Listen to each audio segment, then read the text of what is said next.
السلام عليكم. يلا سمك فيليه مشوي بطريقة كتير مميزة، وكمان وصفة بتبيض لك وجهك وبتاكليها وبتدعي لي. لازم تدعوا لي يا جماعة. بالبداية عنا 2 كيلو من الفيليه، قطعتهم بهذا الشكل وحطيت عليهم تحتيهم ورقة زبدة، وجهزت التتبيلة عبارة عن شوية شبات وقرن فلفل أخضر وحبة من البصلة وعصير حبة ليمونة وكمان عصيرة حبة برتقالي لا تستغربوا، وملعقة كبيرة من الخردل، وكمان عندنا البهارات ملح فلفل أسود وبابريكا وكاري وبهار مشكل وبس. طيب، وحطيت ملعقة كبيرة من السمن. طيب، فيكم تحطوا زيت، فيكم تحطوا زبدة اللي بتحبوه. المهم حطيت تلتين التتبيلة على السمك وخليت التلت التاني على جنب. أقول لكم إيش راح أسوي فيه. دلكت السمك أو عملت لها مساج زي ما انتم شايفين بهذا الشكل.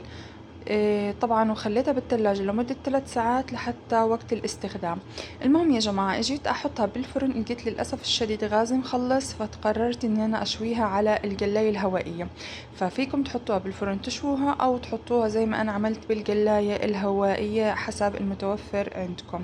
تمام، شويتها بالقلاية وخليتها على جنب. نجيب قدر على الغاز الصغير، نحط فيه تقريبا ملعقة كبيرة من الثوم المهروس.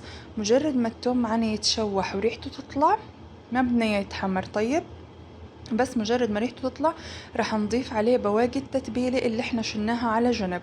راح نشوح التتبيلة بحيث انه الريحة كمان تبعت التتبيلة تطلع. والبصلة عندنا تتشوح شوية. راح نضيف عليها مكعب مرق دجاج، طبعا اختياري، حابين تحطوه حطوه، مش حابين كمان انتو احرار. وحطيت عليهم كوباية من الرز البسمتي المغسول، طبعا انا ما بنقع الرز، فيكم تنقعوه انتو حرين. بعد ما شوحت الرز وخليته يشرب كل مية التتبيلة اللي كانت موجودة بالقدر، زدت عليها مقدار الرز مية. طيب، بعدين خليتها تتشوح وخليتها تغلي غلوة، عفوا حطيت عليها ملعقة من الكركم عشان يعطيني لون الصفار الحلو. بعدين بعد ما خليتها تغلي غلوة دقت ملحها وزبطت الملح، وطلع عندي الرز ما شاء الله تبارك الرحمن زي ما انتم شايفين مفلفل فلفلة غير شكل. بلشت احط قطع الفليه على وأرصهم فوق الرز ما شاء الله تبارك الرحمن، وزينتها بشوية مكسرات. لكن قبل ما أضيف أقدم الرز والفليه، عملت سلطة غزاوية بطريقة كتير سهلة وبسيطة، وكمان طعمة. ودايما إحنا أهل غزة بالذات بنستخدمها أو بنحطها جنب السمك أكتر وجبة.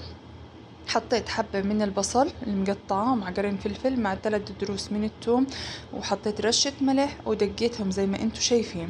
بعد ما دقيتهم قطعت عليهم حبتين من البندورة، وبعد ما حطيتهم بقدر الفخار او في صحن الفخار هذا اللي انتو شايفينه، دقيته بهذا الشكل. حطيت عليه شوية ليمون، عصير نص حبة ليمونة وشوية طحينة، وحركتهم مع بعض وشفت ملحهم طلع لا الملح الحمد لله مزبوط وتمام التمام. وهذا الصحن بالنسبة لنا من التراث، ما حدا يعيب عليه لو سمحتوا. فيكم تحطوا السلطة بصحنين تقديم أو فيكم تخلوها زي ما انتوا يعني حابين في نفس الفخار إذا متوفر عندكم. تمام، وراح تذوقوا ألذ سلطة غزاوية بالتاريخ.